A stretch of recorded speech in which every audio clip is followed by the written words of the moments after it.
ቢስሚላህ ዋው ዋው በጣም በቀላሉ ያለምንም ዘይት በቃ በባዶ የሚሰራ የከብሳ የዳይት ከብሳ ነው ይዤላችሁ የቀረብኩት። የምር ይሄን የዳይት ከብሳ መብላት ከጀመራችሁ ማለት ነው እንደው ባይተውት ያው በትእዛዝ ስለሆነ መሰሩት ባይተውት ሁላ ብላችሁ ትመኛላችሁ። ለጨጓራችሁ ለጤንነታችሁ እንዴት ቀለል እንደሚላችሁ ልነግራችሁ አልችልም። በቃ ጨጓራ ህመም ሁላ ይቆማል ማለት ነው። ለካ ጨጓራችንን የሚያሳምን ዘይት ያለው ምግብ ስለምንበላ ነው ብዬ ነው እኔ የተረዳሁትና እኔ ዘይት ያለበት ምግብ ስበላ ጨጓራዬን ያመኛልና አሁን ይሄ ዳይት እያደረጉ ስለሆነ ቤት ውስጥ ልጆቹ ይሄንን ምግብ መብላት ከጀመርኩ በኋላ ልነግራችሁ አልችልም። ጨጓራዬ ጤንነት ማለት ነው አልሐምዱሊላህ ረብል ዓለሚን። አልሙሂም ዘይት ያው ብዙ የሚወደድም ነገር የለውም። ሰላምታውን አልረሳውም። አሰላሙ አለይኩም ወራህመቱላሂ ወበረካቱ። ውድ ቤተሰቦቼ ያው በዚህ መልኩ ከብሳዬን ጨርሻለሁ። እንዴት ነው ስታዩት? ዘይቱ ያው የሚያብለቀልቅ ነገር የለውም። የዘይት እንትን የለውም እና ዘይት እንደሌለው ያስታውቃል። በእርግጥ ስትበሉት ዘይት እንዳለው አይሆንም። የፈለገ ቢሆን ምንም አይነት ዘይት አልተጠቀምኩም። ምንም አይነት በቃ የዘይት ዝርያን አልተጠቀምኩም እና ያለምንም ዘይት የሰራሁት የዳይት ከብሳ ነው። እንግዲህ አሁን ወደ አሰራሩ ነው የምንሄደው። ድስጤን እዚህ ጋር ባዶ ድስጤን ጥጃለሁ። ከዛ በኋላ ደግሞ ከትፌ ያዘጋጀሁትን ዶሮዬን ጣድኩኝ ማለት ነው። ጨመርኩበት ማለት ነው። በጣድኩት ድስት ላይ ዶሮዬን ጨመርኩኝ። ዶሮውን በዚህ መልኩ ነው የከታተፍኩት። በዚህ መልኩ የከታተፍኩበት ምክንያት ልጆቹ የሚፈልጉት እንደዛ ስለሆነ ነው። ሱዱር ዶሮ ወይንም አጥንት የሌለው ዶሮ ነው የሰራሁት ማለት ነው። መገነጣጠሪያ ነው የሚባለው ምንድነው የሚባለው ስሙን በአማርኛ ማለት ነው። እና እሱን ነው የሰራሁት። ምንም አይነት አጥንት የለውም። በዚህ መልኩ አነስ አነስ ያለ በጣም ወፍራም ሳይሆን በጣም ሳይደቅ አነስ አነስ ባለ መልኩ ከትፌዋለሁ። እነሱ ያው ከሩዙ አንድ ላይ ቀጥታ እንዲበሉት ያኔ በእጃቸው እንዳይፈተፍቱት ምናምን ያው ተለቅ ያለ ሲሆን ወይም በሹካ ወይም በእጃችን ግዴታ መፈትፈት አለብን ስንበላና እንደዚህ አነስ አነስ ያለው ሲሆን ግን ከሩዙ በቀላሉ አንስቶ ለመመገብ ይቀላል ማለት ነው። አልሙሂም በዚህ መልኩ ነው የምሰራው። በነገራችን ላይ የዳይት ከብሳ ስትሰሩ መጠቀም ያለባችሁ ሩዝ በስመቲ ነው። እኛ አሁን ብዙ ጊዜ ቤት ውስጥ የሚመገቡት የመስሪ ሩዝ ነው። የመስሪ ሩዝ ደግሞ ከበስመቲ የበለጠ ያወፍራል ማለት ነው። እዚህ ቤት ያው ኢዳሙን ወይንም ደግሞ ማባያውን ነው ለያይተን የምንሰራው እንጂ የመስሪ ሩዝ በቃ ሁሌ ነው የሚበላው ማለት ይቻላል። አንዳንዴ አልፎ አልፎ ከብሳ ከሰራን ነው። አንዳንዴ ከብሳ ራሱ በሱ ነው የምንሰራው እና በስመቲ ብዙም አንጠቀምም። ግን አሁን ዳይት እያደረጉ ስለሆኑ ነው ልጆቹ ያው እንትኑ ከመስሪው ይልቅ ይሄኛው በስመቲው እንትን ለውፍረት ይሻላል ነው ያሉኝ ስጠይቃቸው ልዩነቱን ማለት ነው። አልሙሂም ሽንኩርቴን ደቀቅ ሳይል ከተፍኩት። ዶሮዬንም በዚህ መልኩ በጣም ሳይደቅ መካከለኛ አድርጌ ከተፍኩት። ከዛ ድስጤን ጣድኩኝ። ባዶ ድስጤን ጥጄ ቀጥታ ከትፌ አጥቤ በማጥለያ ውሃውን አጥልዬ ያዘጋጀሁትን ዶሮዬን በድስጤ ከተትኩኝ ማለት ነው። እዚህ ጋር አንድ ማንኪያ ዘይቱን ጠብ አደረኩት። ማንኪያ አይሞላም፣ የሻይ ማንኪያ ማለት ነው። ድስጡ እንዳይዝብኝ ብቻ ነው የተጠቀምኩት እንጂ ያው አይታችሁታል። በቃ ልክ የሆነ ነገር ጠብ እንደምታደርጉ ጠብ ነው ያደረኩት ማለት ነው። ቢያንስ የሻይ ማንኪያ አንድ በሉት ማለት ነው። ያም ድስቱ ላለመያዝ ብዬ ነው እንጂ መጠቀም አልነበረብኝም። ግን ዶሮ እንደ ስጋ ወይንም እንደ ቱና የራሱ የሆነ ቅባት የለውም። አሁን ስጋ ስቀቅሉ የራሱ የሆነ ቅባት ስላለው በሱ መጠቀም ይቻላል። ቱናም ደግሞ የተወሰነ የራሱ የሆነ ዘይት አለው። በሱ ብቻ መጠቀም እችላለሁ። ዶሮ ሲሆን ግን እነዛ ነገር ስለሌሉት ትንሽ ጠብ አደረኩበት ድስቱ ብቻ ላለመያዙ ማለት ነው። ከዛ በኋላ ዶሮዬ ውሃውን መጠጥ ሲያደርግልኝ ሽንኩርቱን ነው የጨመርኩት። ሽንኩርቱን ጨመርኩኝ። እንደነገርኳችሁ በጣም ያልደቀቀ መካከለኛ ሽንኩርት ነው።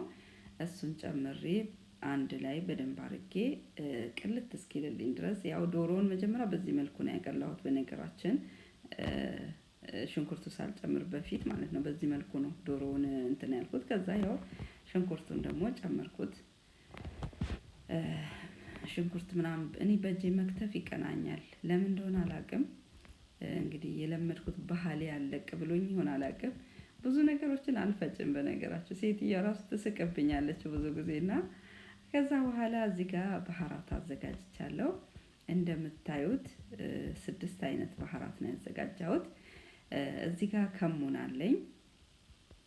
ከሙን ወይንም ደግሞ በድሬዳዋ አማርኛ አዋሽልም ነው የሚባለው፣ ወይንም የሩዝ ቅመም መሰለኝ አዲስ አበባ አማርኛ። እኔ የድሬዳዋ ስለኖርኩ ነው እንደዚህ የምላችሁ። እሺ አዋሽልም ነው የሚባለው እዛ አካባቢ። እዚህ ደግሞ ከሙን ነው። ሁለተኛ ቆንዶ በርበሬ ነው የተጠቀምኩት። ቆንዶ በርበሬ ወይንም ፍልፍል አስወድ ማለት ነው። በሶስተኛ ደረጃ የካሪ ቅመም ትንሽ አድርጌበታለሁ ከረሩን እንዲያሳምርልኝ ብዬ ማለት ነው። ያው እንደነገርኳችሁ በቅመማ ቅመም ነው የምናጣፍጠው እንጂ ዘይት የለውም። እና ሌላ ደግሞ የተጠቀምኩት ትንሽ እንትን ተጠቅሜያለሁ። ምንድነው ስሙ? የድንብላል ፍሬ ማለት ነው። ዱቄቱ ትንሽ ተጠቅሜያለሁ። እንዲሁም ሄል ተጠቅሜያለሁ ማለት ነው። ያው አሳይቻችኋለሁ ቅመሞቹን ማለት ነው። በሳህን አድርጌ አሳይቻችኋለሁ። ከዛ በኋላ ውሃዬን ከለስኩኝ፣ ጨውዬን ጨመርኩኝ፣ ከደንኩት። ሩዜን ውሃው እስኪፈላ ድረስ ሩዜን አጥቤ ሩዜን ጨመርኩኝ ማለት ነው። ሩዜን ጨምሬ ከጨረስኩኝ በኋላ ከጓሯችን እንትን አለን ማለት ነው። ምንድነው ስሙ? ኩብዘራ አለን በጓሯችን። እኛ ብዙ ነገር ከጓሯችን ነው። በቃ ሀገሬ ትዝ ነው የሚለኝ ወጥቼ ቆርጬ ስመጣ ማለት ነው። ማሻአላ ግቢያችን ውስጥ የተለያዩ ነገሮች አሉ ጓሮ ውስጥ እና ማሻአላ ደስ ይላል ማለት ነው። አልሙሂም ከዛ በኋላ ምንድነው ያደረኩት? ጓሮ ወጣሁኝ፣ ኩብዘራዬን ቆረጥኩኝ፣ ቤት አስገባሁኝ። ከእንጨቱ ላይ ያየሁት በጨው ዘፈዘፍኩት። በነገራችን ላይ ሞክሩት ወዶቼ፣ ሰላጣ ይሁን የምትሰሩት ይሄ ኩብዘራ በግዶኒስ ምናምን እነዚህ አይነት ሸበት ምናምን ስትጠቀሙ እንደው እናንተም ሞክሩት፣ አደራም ጭምር ነው የምላችሁ። ውስጡ ላይ እኛ ማናቃቸው ጠቃቅን ነገሮች አሉበት። እሺ እኛ ማናቃቸው ጠቃቅን ነገሮች አሉበት። ስለዚህ ምንድነው ማድረግ ያለባችሁ? እንደኔ ሀሳብ ማለት ነው። ምንድነው ማድረግ ያለባችሁ?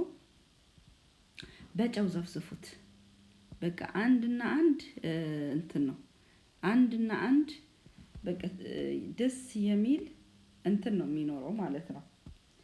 በእንትን ዘፍዝፉት ማለት ነው። በጨው ዝፍዝፍ አድርጉበት። እንዲሁም ደግሞ ጭምቃችሁ የጨረሳችሁት ሎሚ ካለም እንደዛው ለ1 ሰዓትም ይሁን ለ2 ሰዓትም ይሁን፣ እኔ ጊዜ ካለኝ ለረጅም ሰዓት ቀደም ብዬ ከሆነ የዘፈዘፍኩት ሰላጣውን እንትን ያልኩት በቃ ምግብ ሰርቼ እስከምጨርስ ሰላጣው በጨው ዘፈዝፈዋለሁ። ከዛ የሆነ ጠቃቅን ነገር ከውስጡ ይወጣል ማለት ነው። እና ጨው መዝምዞ ያወጣዋልና በዚህ መልኩ ብትጠቀሙ በጣም አሪፍ ነው። እዚህ ጋር ደግሞ የከብሳ ማባያ ነው ያዘጋጀሁት። የተፈጨ ሰላጣ ማለት ነው። ቲማቲም፣ ኩብዘራ፣ ቃሪያ፣ ትንሽ የድንብላል ፍሬ ዱቄቱን ጨምሬ አንድ ላይ ፈጨሁኝ ማለት ነው። እና ውዶችዬ ዛሬ የዳይት ምግቤ ይሄንን ይመስላል። በዚህ መልኩ ነው ያዘጋጀሁት። ስትበሉት የሆነ ቀለል ያለ ጨጓራችሁን አያማችሁም፣ ሆዳችሁ በቃ የሆነ እንትን ነው የሚሰማችሁ፣ የሆነ አለ አይደል ጤናማ እንደሆናችሁ ነው የሚሰማችሁና የሆነ በቃ ቀለል ይላችኋል የበላችሁት ምግብ። አሁን ዘይት ያለው ምግብ በልተን ከተነሳን በኋላ በተለይ ጨጓራ ያለበት ሰው ያውቀዋልና ደስተኛ አያደርጋችሁም። ማስቲካኝ ካለው እኔ በነገራችን ላይ በቃ ማስቲካ በብዛት ትንሽ ችግር አለብኝ። ምግብ በጣም አፍጄ ነው የምበላ። ቢያንስ አንዳንዴ ቁርስ ሳልበላ ከምሽቱ 1 ሰዓት የሚሆንብኝ አጋጣሚ አለ። በቃ ስራው በቃ ጽዳቱ ብዬ ከጽዳቱ ወደ ምግቡ አጠቃላይ ስራ ስትሰሩ ደግሞ ይከብዳል። ፎቅ ስትሉ፣ ምድር ስትሉ ብቻ አልሐምዱሊላህ ረብል ዓለሚን ጤና ሰጥቶን ለመስራት ስላበቃን አላህን እናመሰግነዋለን። ወላኪን ያው ይከብዳል ለማለት ያህል ነው። እና ያንን እንትን ብዬ ጨርሼ አርፍጄ ነው ምግቡ እነሱ ልጆቹ ዩኒቨርሲቲ ተማሪ ናቸው አብዛኞቹ ያው ተመርቆም ስራ የጀመሩ አሉ። ከዛ ሲመጡ ምግቡን ስለሚፈልጉት በቃ ጽዳት ጨረስኩኝ ወደ ምግብ ነው በቃ ሰላቴን እንደዚህ የሩጫ ሰግድና ወጥቼ ምግቤን ነው የምጀምረው ማለት ነው። እና ከባድ ነው። ያው አላህ ከስደት በቃችሁ ብሎ በሰላም ክፉ ነገር ሳያሳየን ያሉትን ቤተሰቦቻችን ጠብቆልን የሞቱትን ደግሞ ጀነትን ወፍቆልን ለሀገራችን ያብቃን ሁላችንንም